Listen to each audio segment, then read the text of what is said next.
അൽഹാഖുമുത് തകാസുർ, നിന്റെ തിരക്കാടോ നിന്നെ നശിപ്പിച്ചത്. ഹത്താ സുർത്തുൽ മഖാബിർ, ഖബറിലെത്തുന്നവരെ ഈ തിരക്കുണ്ടാവും. ഖബറിലേക്ക് പോകുമ്പോ കഫൻ പുടക്ക് കീശയില്ലാത്തോണ്ട് ഫോണൊന്നും കൊണ്ടുപോകാത്തോണ്ട്, 2 ഫോണും വലുതും ചെറുതും കൊണ്ടുപോകാത്തോണ്ട് അവിടെ പ്രത്യേകിച്ച് തിരക്കൊന്നും ഉണ്ടാവില്ല. അവിടെ അനങ്ങാണ്ട് കിടക്കാം.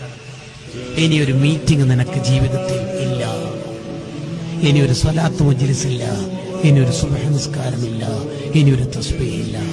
മരണം മുതലുള്ള കാലം പ്രതിഫലത്തിന്റെ കാലമാണ്.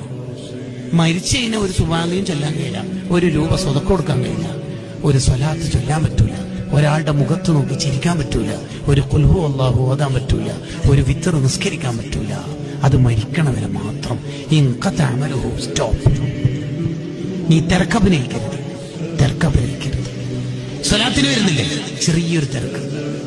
മീറ്റിങ്ങിന് വരുന്നില്ലേ, ഇന്ന് കുറച്ച് ഷോപ്പിൽ തിരക്കുണ്ട്.